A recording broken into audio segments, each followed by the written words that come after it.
1901 వరకు బ్రిటిషర్లు ఇండియాలోని ఎంత సంపద దోచుకున్నారో మీకు తెలుసా?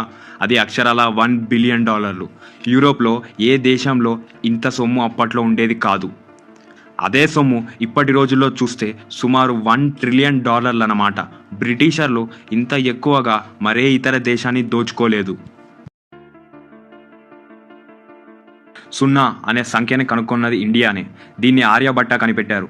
అంతేకాదు, ఆర్యభట్ట భూమి ఎలా ఉంటుంది, ఎంత వేగంతో తిరుగుతుంది అనే విషయాలు కూడా ఆయనే కనుగొన్నారు. దీన్ని ఆర్యభట్ట క్రీస్తుపూర్వం 499లోనే కనుక్కున్నారు. ప్రపంచ మొట్టమొదటి విశ్వవిద్యాలయాన్ని స్థాపించింది భారతదేశంలోనే. ఆ ఒక విశ్వవిద్యాలయం పేరు తక్షశిల. ఇది ఇప్పటి పాకిస్తాన్లో కొంచెం, పంజాబ్లోని రావల్పిండి డిస్టిక్లో కొంచెం ఉంది.